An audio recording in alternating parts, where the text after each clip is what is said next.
The following presentation is brought to you by the Realm Network.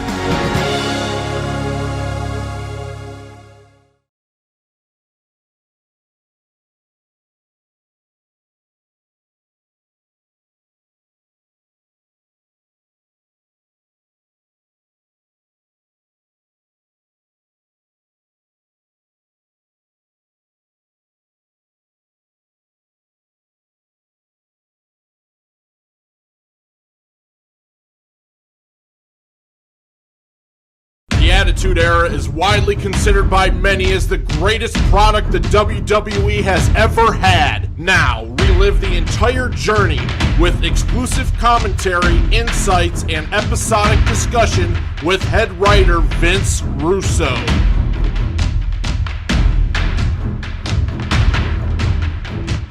Hello, everybody, and welcome to the second edition of Raw. What is it good for? This is the show where Jeff Lane and myself look back at some vintage Raws during the Attitude Era.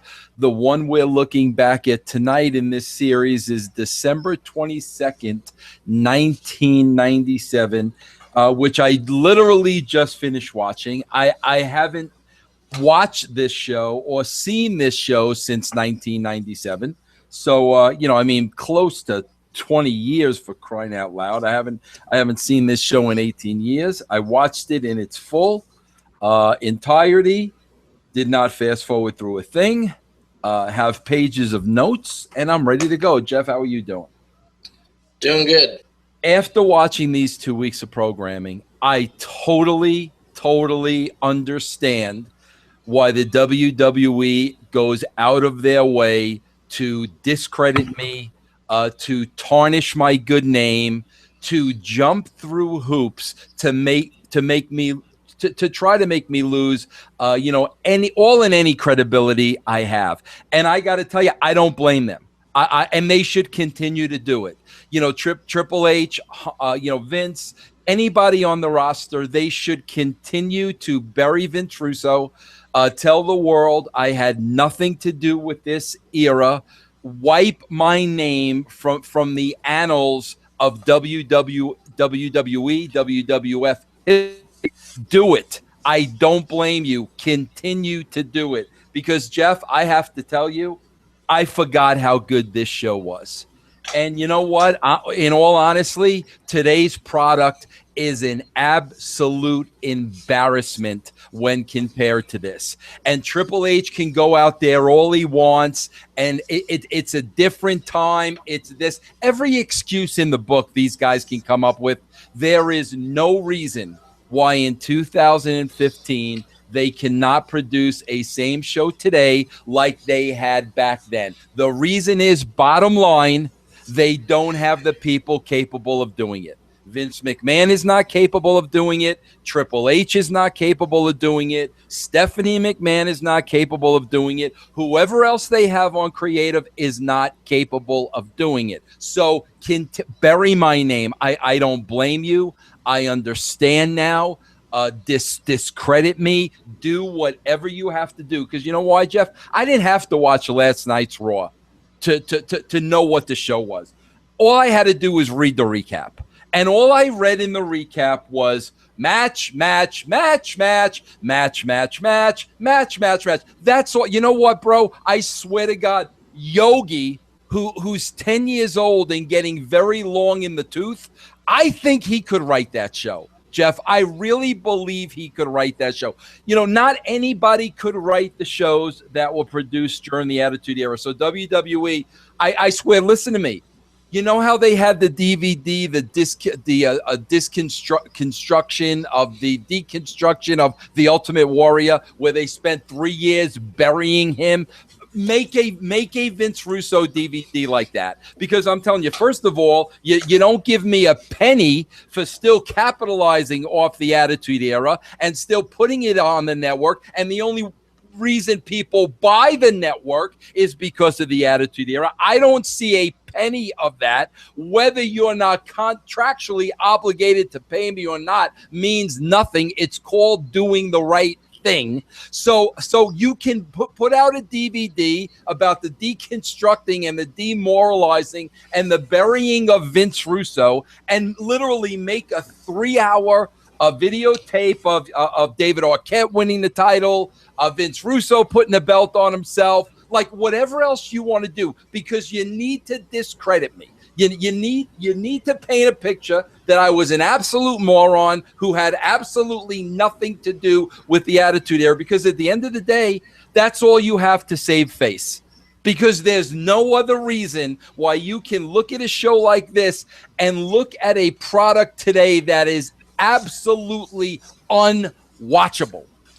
So you gotta make the excuses. You gotta bury anybody that had anything to do with that era. So I'm telling you, make it a 2-volume set.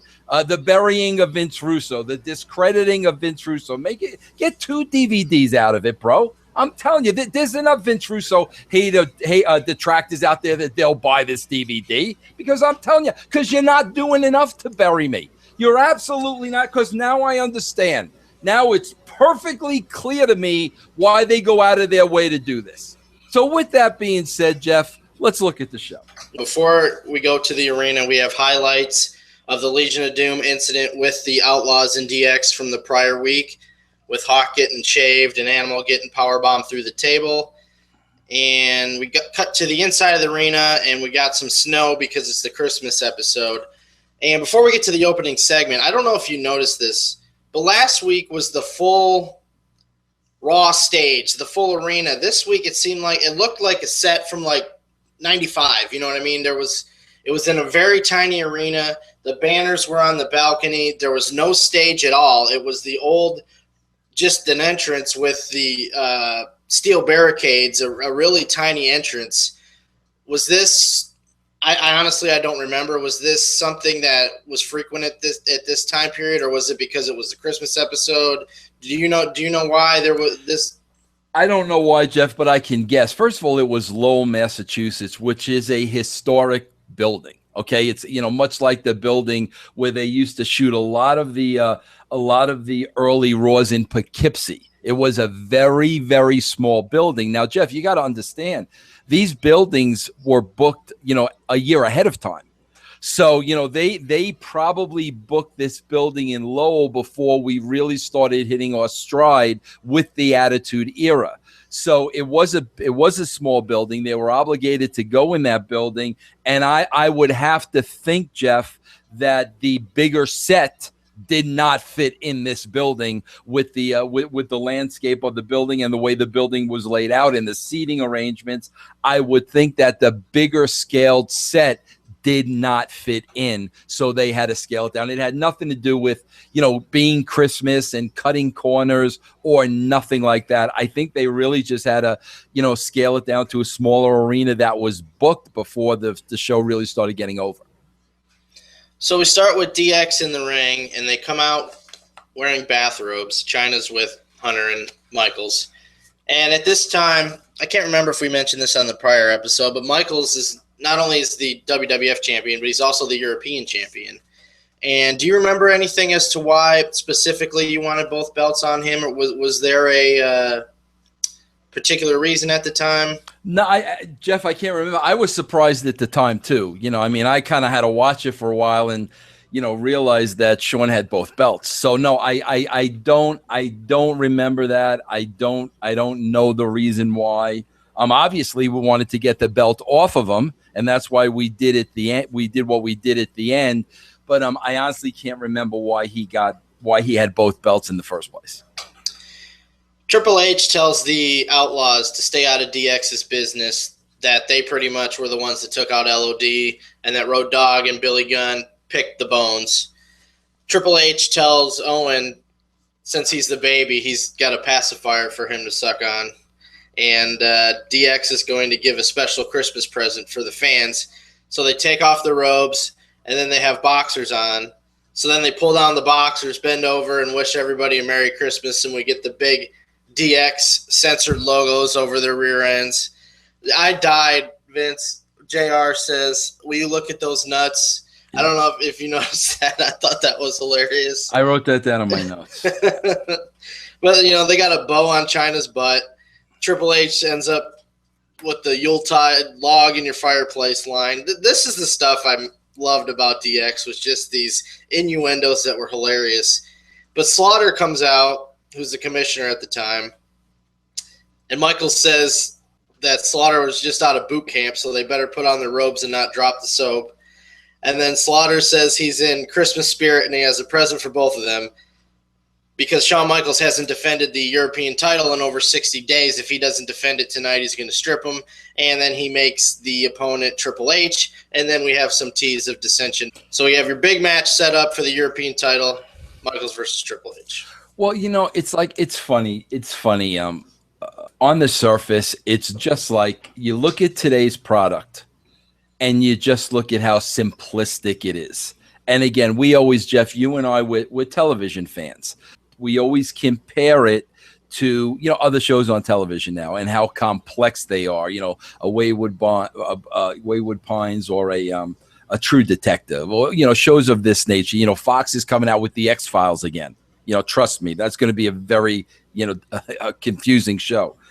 And you look at Raw today and you just look at how just simplistic it is. Okay. And, listen, man, maybe a year ago when they had the Cat as the guest host and Kathy Lee and Hoda and all that stuff going on, maybe it was fair to say that they were writing the show for children. So that's why it's so simplistic for children to understand. So they were going to lower the bar for children to understand. But I think it's evident, like in the last maybe 6 months or so, they kind of gotten away from that a little bit. But the show is still so simplistic. It's so there's no meat to it, bro. I always talk about meat on the bone, bro. Look at what's going on in this segment here, will you? Look at what's going on out of the gate in this segment. Okay, DX the week before just shaved their heads and got heat on LOD. Okay. Now they're coming out and they're warning, New Age Outlaws, which if you went back and watched the previous week, Shawn was kind of putting the New Age Outlaws in the background and kind of taking the credit for it. So we followed up. So now they're warning the New Age Outlaws. Now they're warning New Age Outlaws about that. Listen, don't take credit for what we did. So they're planting a seed there. Triple H plants the Owen Hart seed. Okay. Shawn Michaels is facing Taker at the upcoming Royal Rumble. And here comes Slaughter pinning Triple H and Shawn Michaels against each other. 5 different elements are going on in that first 12-minute segment or whatever the case may be. And guess what? The audience completely understood. The audience completely got it. It was not over their head. But, like I said, bro, in wrestling, when storylines can crisscross with each other, it just opens up so many. It opens up the creative envelope. It's not, Shawn's not just talking about Taker, and Triple H isn't just talking about Owen. There's a lot more going on that opens up the talents being able to work several angles. People understand it. Obviously, nobody turned the television set off. Okay, so first and foremost, you could see how 18 years ago, it was a thinking man's show compared to 2015, where it's an idiot show. It's an idiot they had a great fake wrestling match. Please, bro. Okay, let me tell you a little bit about this segment. First of all, I want to say, Jeff, I loved all our Christmas shows. Bro, every time in wrestling, when you had your Christmas show, it was always special, bro. And I remember them for a couple of reasons. Number one, it really brought the talent together as a family. It was the last time we were going to be together for the holidays. Everybody was going to go home to their families. So there was going to be a little break. So everybody saw the light at the tunnel. They knew there was going to be a break. They were in a very, very good mood. And this was really our time to spend Christmas together as a family. So, bro, I was always very, very, very excited about those shows, right before Christmas. And that's why I remember a lot about this show. First of all, the DX entrance, I have to say, I still think it may be the best entrance in the history of professional wrestling. With the music and the characters and the quick cuts, and they constantly updated it to maybe something the guys did the week before. Again, bro, I believe with that song, to this day, I believe that might be one of the best entrances in the history of business. Bro, I definitely saw my writing here, because I would write the key lines that you would remember. Shawn had the line about, I'm prepared to stay up all night. That's Vince Russo. I know my writing, and I know, like, you write those lines, bro, that stand out. You write the lines that you can remember. Look at any promo today, bro. There isn't that line. Shawn can talk for 10 minutes. You're going to remember lines. I wrote down myself, JR saying, would you look at those nuts? Which JR came. I did not write for JR. That's JR coming up with that line. But, again, bro, the lines that you're going to remember and you're going to take away with you. Bro, what I thought was funny here, and if you notice, Shawn, bro, always to this day has a very bad habit of mouthing the other person's lines when they're speaking. When Triple H is cutting his promo, Shawn is mouthing Triple H's promo. And when Slaughter is cutting his promo, Shawn is mouthing Slaughter's promo. And, bro, he had a horrible habit of doing that. He always did it. You can go back here and you can clearly see that. Bro, I want to talk about the talent here because, bro, listen, the problem in professional wrestling is, bro, it's not just the writing. There's so many, bro, the talent today cannot hold a candle to the talent back then. And there are a handful of guys on the WWE roster right now, a handful, bro, that would have been good enough to be on TV during the Attitude Era. A handful, bro. 5 if you're lucky. So the way talent is being groomed and the way talent is being brought through the ranks today, something's wrong with the system, bro.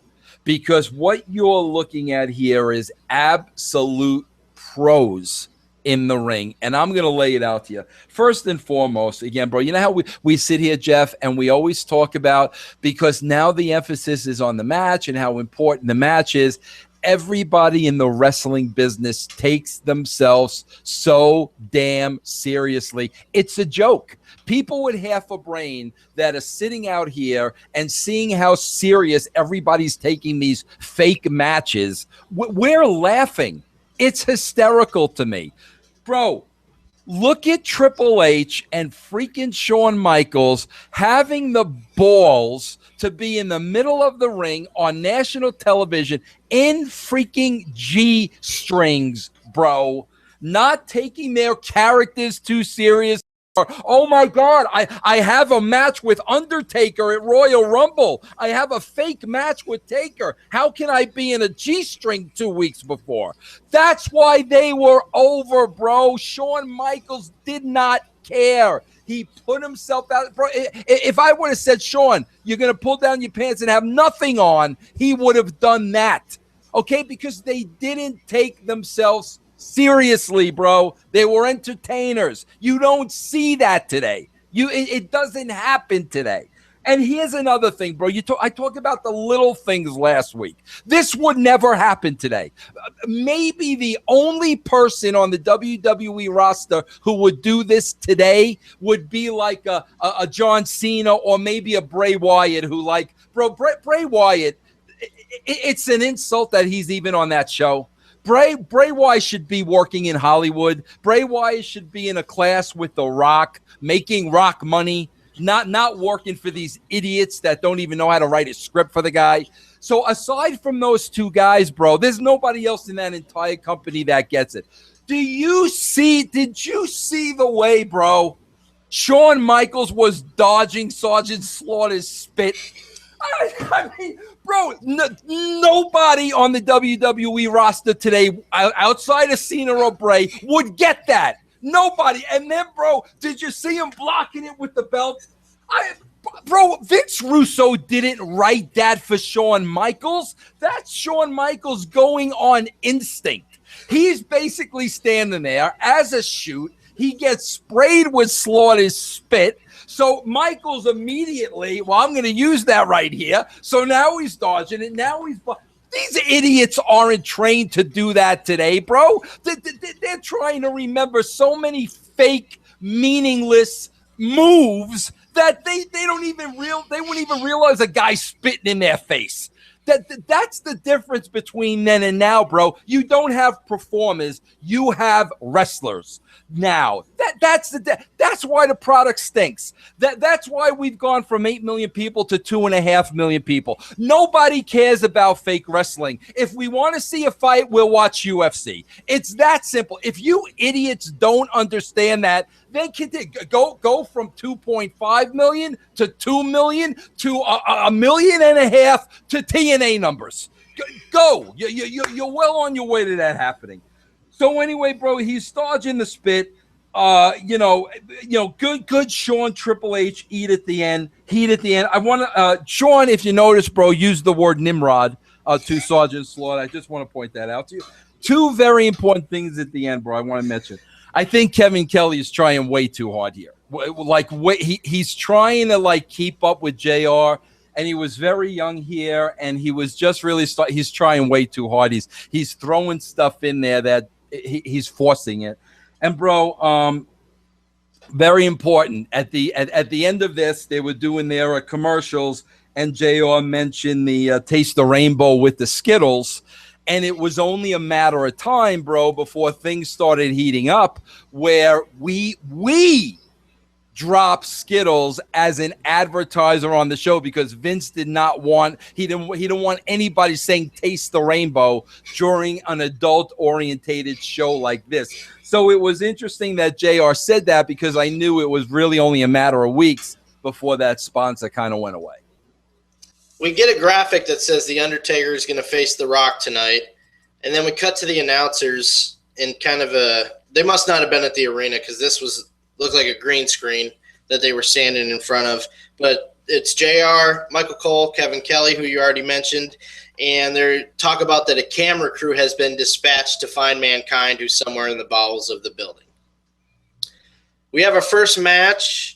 Is Thrasher of the Headbangers versus Henry Godwinn of the Godwins. And Michael Cole gets the Godwins as they come out for a quick little interview. And 59 seconds into the match, we have a disqualification with Phineas interfering. And then they start whipping Mosh and Thrasher with straps. Refs and officials come in to break them up. Well, Jeff, here, I'll be the first to admit, bro, there's no real story here other than wrestling heat, okay? But here's the thing, bro. They all had characters. They were still characters in the ring. They still looked like they were larger than life. The Headbangers with their gimmick, the Godwins with their gimmick. And I got to be honest with you, bro, listen, I think there were a couple of things that kept these teams down. First of all, the Godwins, Henry and Phineas, I got to say, bro, these were the two nicest guys in the world, in the freaking world. I think they lacked a little bit when it came to mic skills, okay? And then the Headbangers, but bro, here's the real reason why these guys never got over. Bro, look at the teams ahead of them. I mean, you had DX, bro. You had the New Age Outlaws. You had Legion of Doom. You had arguably Nation of Domination. You want to put Rock and Farouk. I mean, look at the tag teams that were ahead of them.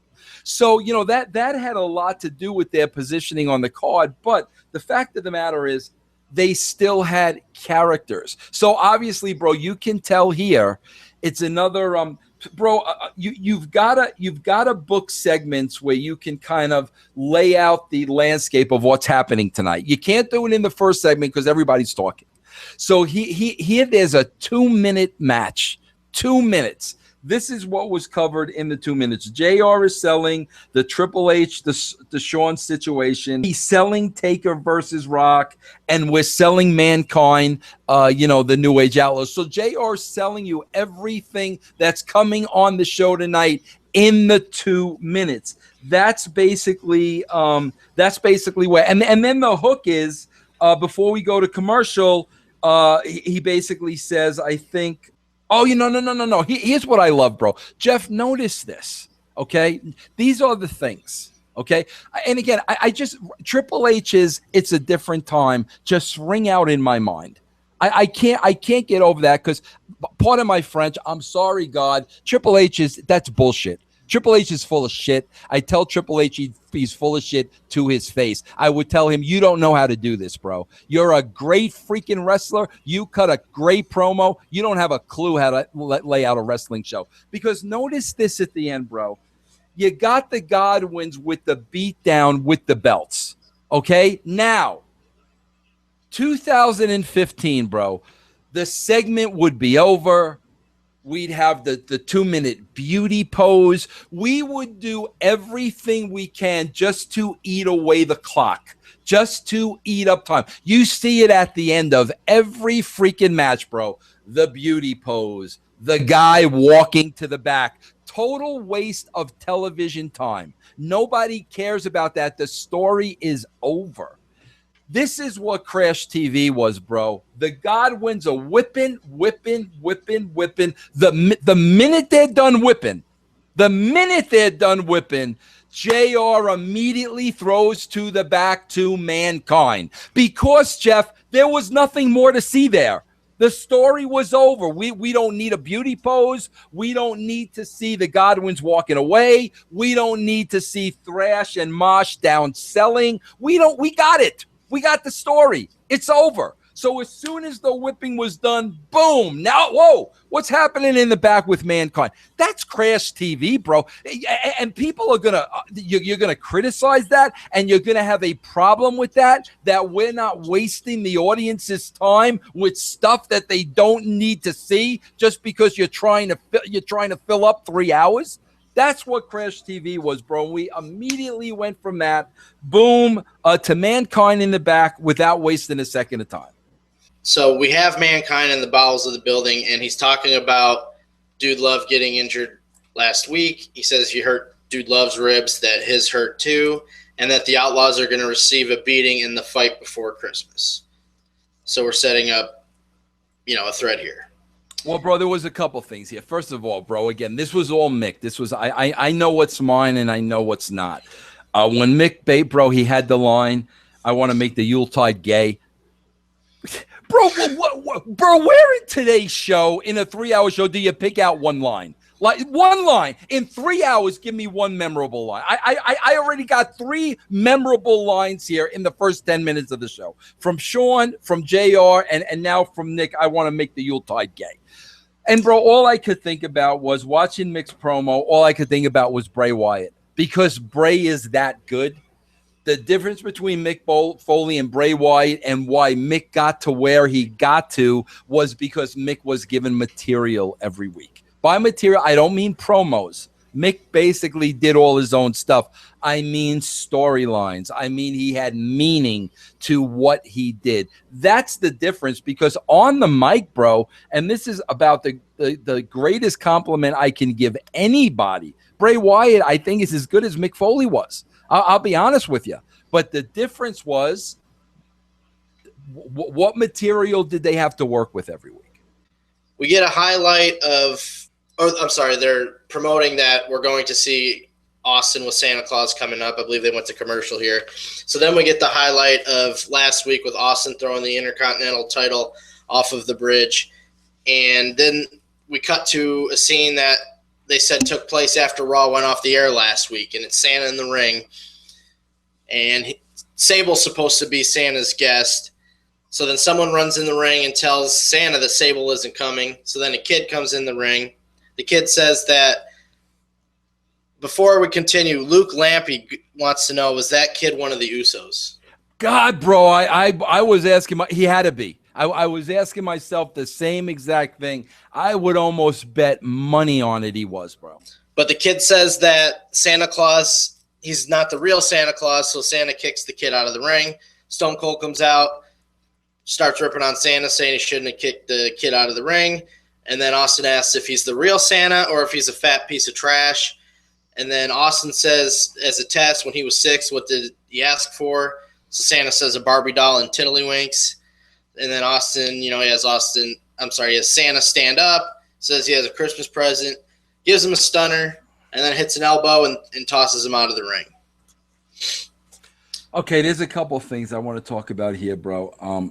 First of all, Jeff, I wish I could remember what it was. There was a reason why we used Austin that way.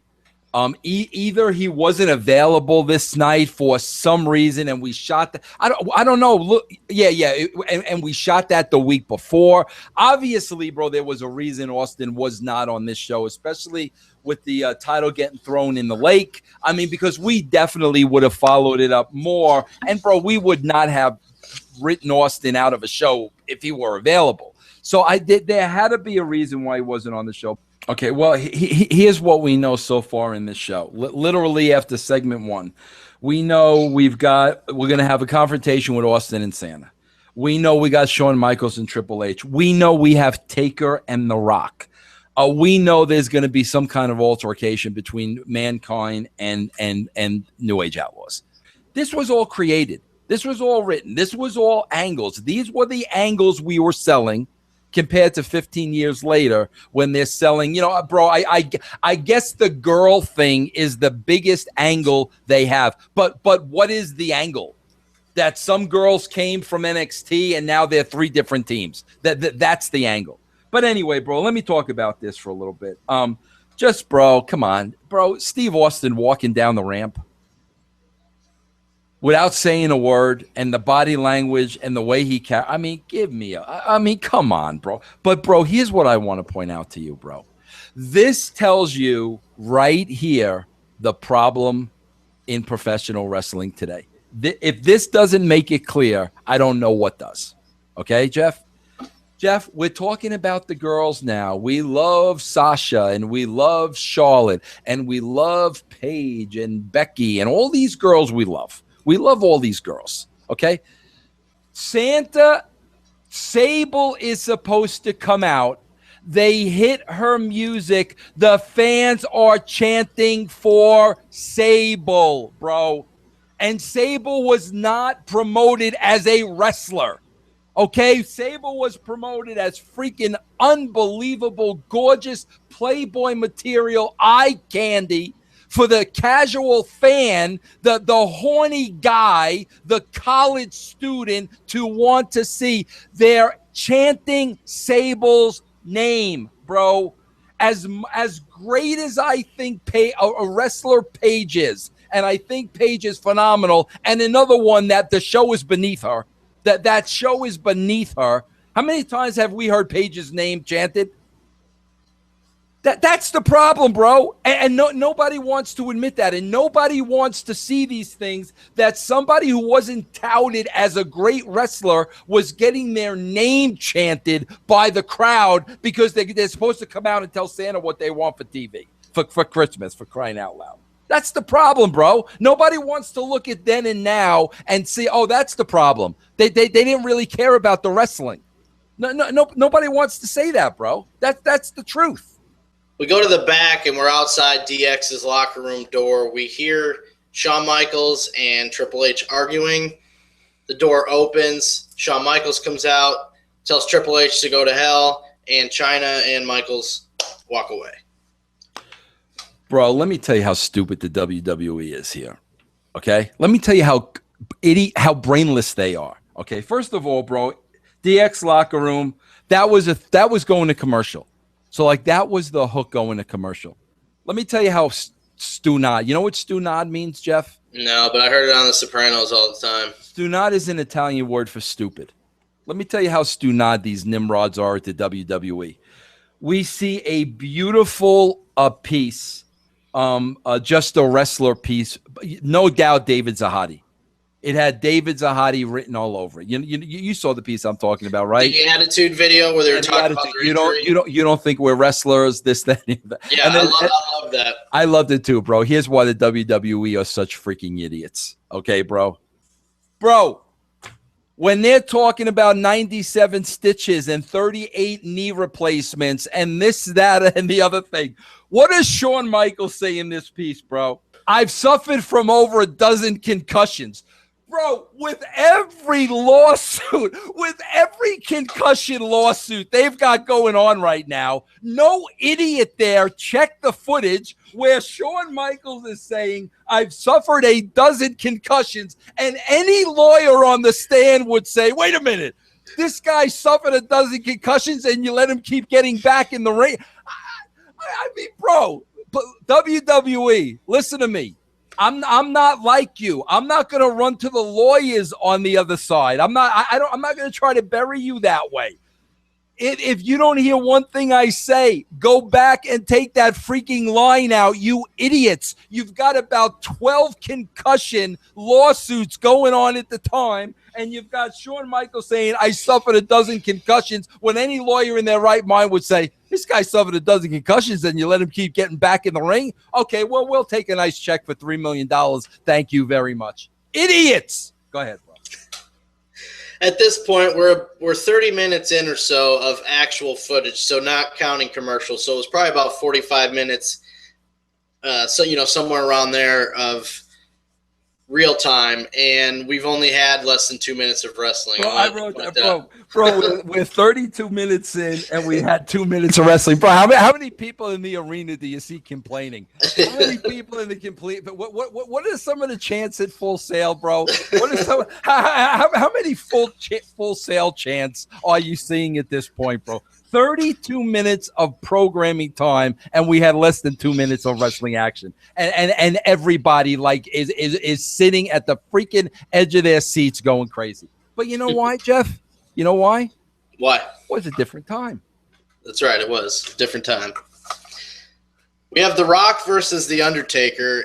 We have The Rock coming out with the Nation, and during this match, I'm sure you had the same notes. I just wanted to point out, even though it's The Rock and The Undertaker, yep, we have JR talking about the Outlaws are searching for mankind. Michael Cole says they got cameras with the Outlaws. Yep. So even in a good match like this, they're still putting that stuff over for the rest of the show. Absolutely. But at the end of the match, I'm sorry, before we do have a commercial during this match, so I do want to get your take on that. But Paul Bearer comes out, and that's your hook as we go to commercial. What's Paul Bearer doing there? And we come back from commercial, and the Nation is ganging up on The Undertaker outside the ring. Near the end of the match, The Undertaker hits his tombstone on The Rock. The lights go out. Kane's music hits. Kane comes out, and Nation gets out of there. Paul Bearer cut an amazing promo here, I thought, anyway. And he talks about The Undertaker being a shell of the man he once was, that he's ashamed of ever having anything to do with him, and that his parents... This is the line, man. His parents are celebrating the holidays with the maggots and the worms. Thought that was a great line. But Taker goes to grab Paul Bearer. Kane hits The Undertaker. For a minute, we see a little hesitation. Undertaker grabs Kane. You think he's going to attack him. He doesn't. He bites down.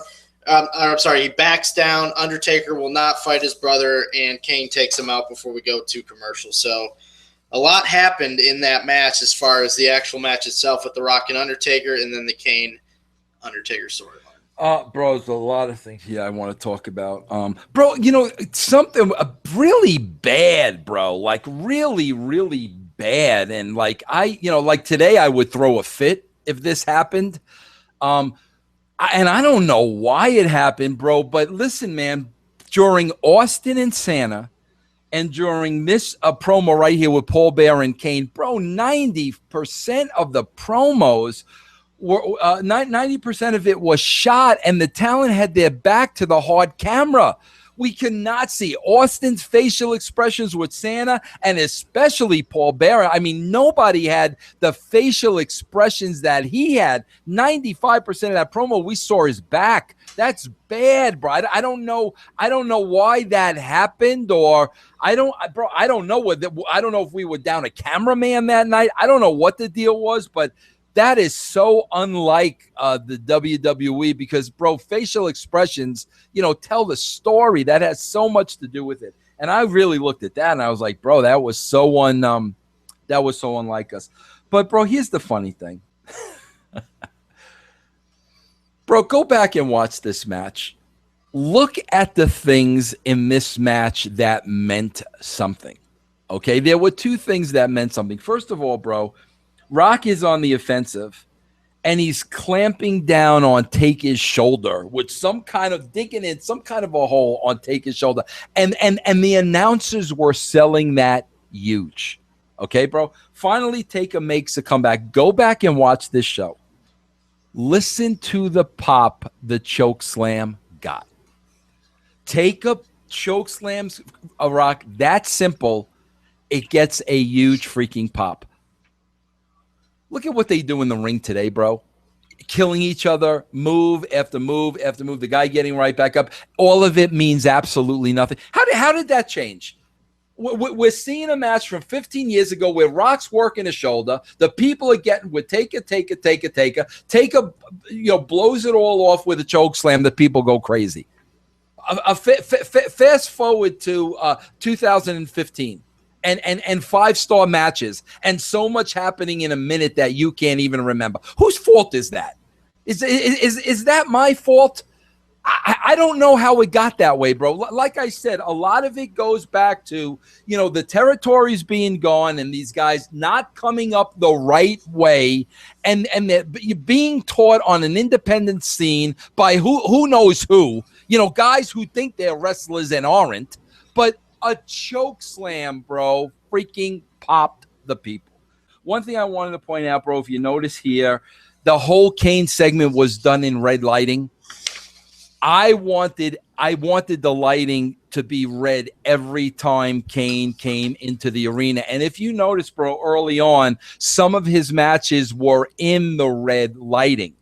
But, it got to the point that the more and more, they weren't just enhancement matches to get the characters over. You weren't going to be able to have a main event with him and Taker in red lights. So we kind of had to move off that. But just the fact that when Kane came out, everything turned red, that's part of the character, bro. How did that Kane character transform to 2015? What are the odds that this guy owned a suit? And what did he wear the suit to? Yeah. Like, okay, did he have a suit in the closet? Was the suit for special occasions? And what special occasions is Kane being invited to? Outside of funerals, if he killed a person, did he have a suit to go to wedding? We go to a graphic saying that the Triple H and Shawn Michaels match is next. We get a couple replays of things that happened on this show. And then we go to the match. Chyna comes out alone first. Well, bro, you're forgetting. Something I want to point out before you go there, Jeff, is, right. We see up next Shawn Michaels, Triple H, at the top of the hour. And then the announcers sell whose side is Chyna on. Yeah. Bro, that wouldn't have even been addressed today. I could tell you right now, bro, that would not have even been part of the equation today. And I just wanted to point that out. So Shawn Michaels comes out first, and the announcers say that that's strange because Michaels is the champion. Triple H comes out second, and Owen Hart attacks him from behind during the entrance. Sergeant Slaughter runs out, pulls Owen off, have a mini pull apart, and then you can kind of hear DX. They're blaming Slaughter for being involved in this, and then Slaughter throws a smile like he was. So the match is not happening at this point, but Jim Ross says that the match will still take place this evening. Yep. And again, bro, this is more, angles crisscrossing. Now you got Owen involved. And as soon as they say the match will take place, we go right back to Mankind. And I want to also point out at this time, bro, it was right around this time where James E. Cornette made the statement in a booking meeting that myself and Vince were in, the three of us, that Triple H will never draw a dime in this business. Go ahead. I laughed at the hard hats with the lights. Classic. That the Outlaws were wearing, but they're looking for Mankind backstage. They find somebody that they think is him, beat him up, but it's not him, so they're going to keep searching for Mankind. We go to a match, which is Marc Mero versus Scott Taylor. Scott Taylor before the Too Cool days. Yeah, and I gotta say this too. The reason too, like, bro, Pat Patterson loved him. I mean, he thought like Scotty 2 Hotty was absolutely like just the best wrestler in the world, and that's why he was getting an opportunity like this, because I know Pat thought very highly of him. So Mero gets on the mic before the match, and he says he has something special for his fans. Normally, he gets upset when people are eyeing his wife's or eyeing Sable, so he says he's making an exception, and he brings Sable out, and she's in a reindeer costume. So she gets into the ring, has Sable still in the reindeer costume take his robe off, tells her to get out of the ring, so then the match starts. And after the match starts, she takes off the reindeer head so the fans can definitely see it. Yes, this is Sable and not somebody else. Mero beats Taylor with the TKO and then starts to attack him after the match. So Tom Brandi comes out to make the save for Taylor, which is, playing off the incident from last week with Brandi and Mero.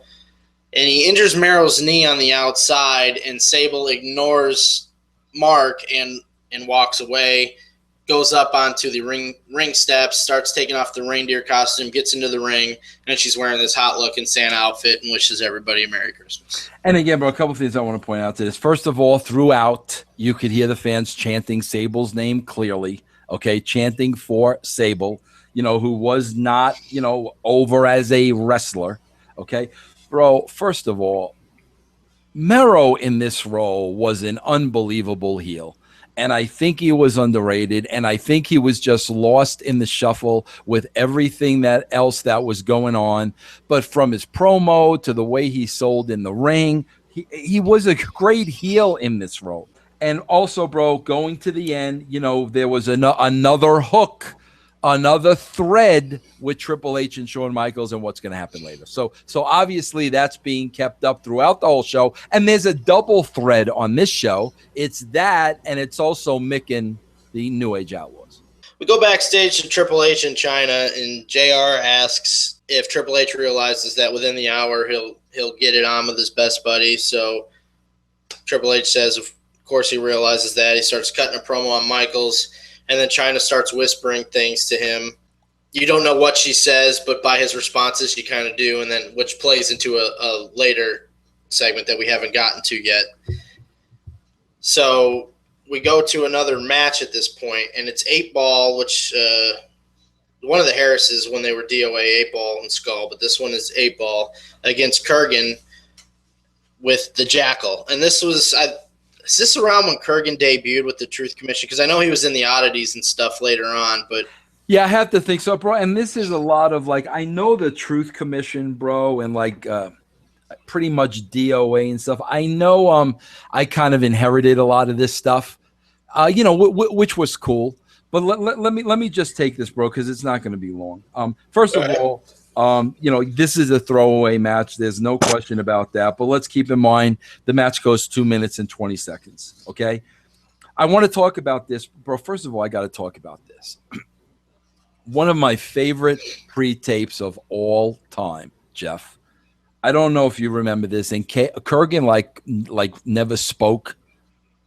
And bro, there was a pre-tape. Maybe we'll see it as we review these shows going forward, where Mick Foley is trying to teach Kurgan how to invest in the stock market. And Kurgan never spoke English. And I'll never forget, bro. And we did not script this line for him.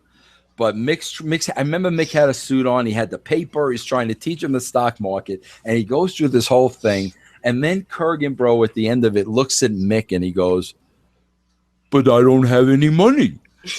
Bro, it was like, bro, me and Ed, like, to this day, like every conversation I have with Ed, that finds its way in every conversation. Ed doesn't have any money. But that's what I'll always remember Kurgan for. And here's another thing, bro. I want to say this. I thought Don Callis was an unbelievable talent. You saw the promo he cut here. He talked through the entire match. Bro, but this guy had so much heat on him in the locker room. Everybody, like, nobody liked Don Callis, bro. Something happened. I can't remember what it was. There was an incident, but nobody liked him. Everybody looked at him as having a chip on his shoulder. I was kind of close with the guy because I thought he was very, very, very talented. But, I mean, bro, Don Callis, I mean, there was somebody that could talk. But, whatever, backstage politics or whatever the case, he just really never reached the level I think he should have, So we go back to the New Age Outlaws in their search for Mankind, and the announcers say that they think Mankind is setting a trap.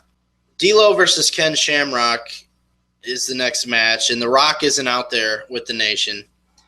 And during this match, they're putting over the Royal Rumble match. Ken Shamrock wins with his ankle lock. D'Lo taps out. Then The Rock comes out. Cutting a promo on Ken Shamrock, says the UFC's has-beens and never was. Says he has a Christmas gift for Shamrock. And he challenges him to a match at the Royal Rumble, saying that he'll put his Intercontinental title on the line if he has the guts. So then The Rock, tells the Nation, let's go. And Farouk doesn't like it. Like, the rest of the Nation goes, and you can tell Farouk's just standing there on the apron. Like, why is very upset. He's the leader, and The Rock's telling him what to do. But the announcers totally missed that. I don't know if you saw that, but they didn't put that over at all. But I took for it The Rock was PO'd because – I'm sorry, Farouk was PO'd because The Rock was telling them what to do. So we set up the Royal Rumble match, which will be Shamrock and The Rock for the Intercontinental title.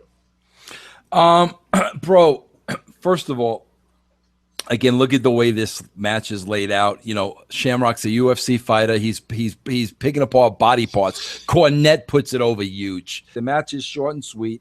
Got to keep that attention span down. Rock comes out. So many things here, bro. Rock is coming out, and all I'm thinking of is Seth Rollins and the chicken shit heel. Okay, Rock is coming out and challenging the world's most dangerous man, bro, because Rock is cocky, Rock is conceited, and in Rock's mind, I can beat Shamrock. So as a heel, he's coming out and challenging because that's in his personality. Fast forward 2015, when things are different, you have a champion that runs away from everybody. Okay, bro, and it's stupid. Bro, I love Rock's line when the fan touched him and he ad-libs, "Don't ever touch me." You'll never see that happen today, bro. Look at any promo in the ring. Nobody goes off script. Nobody ad-libs, with the exception of Cena. Cena does it.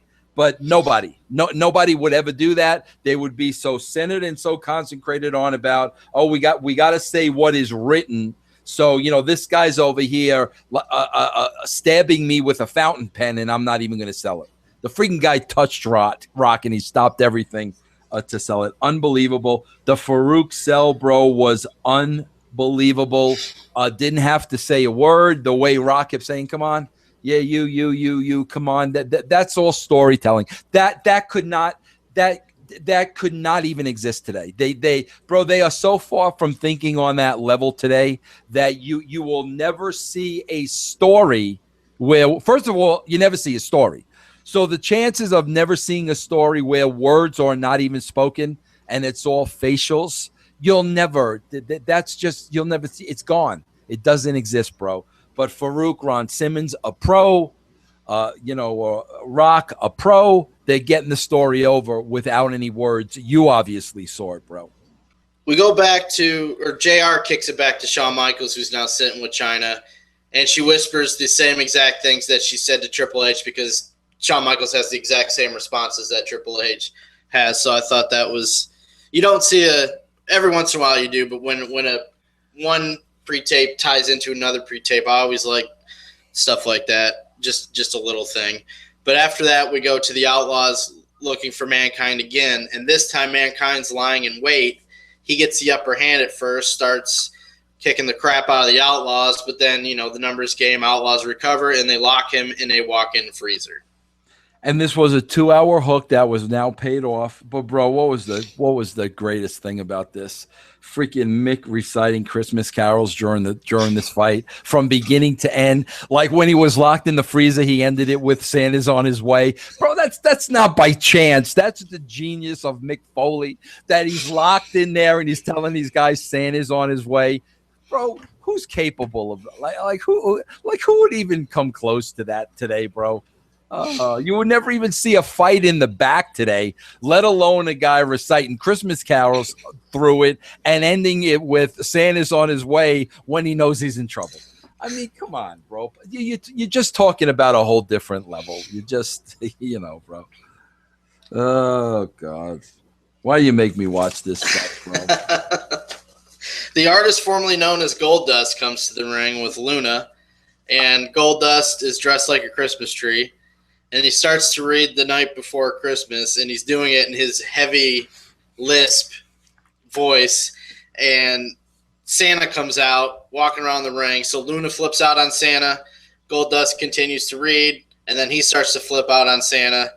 Santa gets in the ring, absolutely clobbers him in the back of the head with his bag. I don't know what was in that bag, but watching that replay, clobbered him. And so, of course, Santa takes off the hat and the beard, and it's Vader. And I guess had been a storyline going on with Goldust and Vader up to this point before we started watching our shows. So I don't remember exactly what that was. I know they even put it over here that they have a match coming up at the Royal Rumble. Yeah, I got a couple of little notes here that are interesting, bro. First of all, I remember this vividly because, bro, Dustin used to do everything he possibly could do to get Goldust, or the artist formerly known as Goldust, over. And I'll never forget, bro, he got in full attire from head to toe, worked on it for a good part of the day, and then walked up to me when he was done and basically said, "What do you think?" And I just popped huge. And bro, that's what makes me laugh, that to this day. And bro, I wrote my book 13 years ago now, Forgiven. And in my book, Forgiven, 13 years ago, when I was only out of the WWE for not even 3 years, I put over every single person on the roster. And that's why to this day, people will still try to say that at some point, bro, people have convinced themselves that when it comes through the Attitude Era, that I someplace took credit for everything, when all I've ever done is put everybody else over. And this is another case, bro. Like I said, Goldust came to me completely done. He came up with all this on his own, this and that. Vince, what do you think? And I popped huge. But that's how Dustin was, bro. He would do whatever he had to do to get the character over. I want to point out a couple things, bro. First of all, I want to say this. Luna Vachon was the toughest female I've ever met in my life. Bro, I'm not even kidding you. With this roster right here, I'm not even kidding you. She could have taken half of the guys. I'm not even kidding you. The toughest human being I ever met. Bro, what about the freaking line that JR had here as it related to Luna? He said, "Go gargle some more Drano." I see now, bro. Now, see, taking credit for everything would be I wrote that line, but no, bro, that was JR, an unbelievable line. I popped huge. We go to the main event. Same type of situation. China comes out solo again. This time Triple H comes out first. Shawn Michaels comes out second. So we got a lot of stalling and stretching and talking to China. And eventually Shawn Michaels lays down and Triple H just starts I was dying, dude. He's just running the ropes as fast as he can. It was so funny. But then he pins HBK, so Triple H is now the European champion. Then we have a bunch of theatrics after the match. Shawn's pretending to cry. Triple H is doing the the Rocky, I did it, and Slaughter comes out, and he realizes that they got one over on him, and the announcers got it. They got us. And so Slaughter's watching them cut their promos, their silly promos, and then he says something that DX can't hear, but he says next week Triple H has to defend his new European title against Owen Hart, and that's how we go off the air. Bro, you know what's so funny with this stuff? And you kind of had to be there to understand it, but when you look at it now, it's like, bro, Cornette hated everything that was going on. You know, from these guys pulling down their pants to Sable being a reindeer. I mean, he absolutely hated everything that was going on. And you can hear he takes the Shawn Michaels cheap shot here, you know, which was as clear as day to me when he basically says Michaels cries every time he comes to this town. If you remember, this is where he cut the "I lost my smile" speech. So like, yeah, I didn't realize that. No. Yeah. So that was Jim Cornette's shot as a shoot, you know, at Shawn Michaels. Bro, I will definitely take 1,000,000% credit for the Rocky line. No doubt in my mind that came from me. I'm a Rocky Mark. He's standing right behind me. That came from me. And as you know, bro, there's the hook. Boom, we're off the air. Triple H, Owen Hart next week. Before you could even think about it, we're off the air. Beloved brand, we love you. Thanks for joining us. We'll catch you all on the rebound.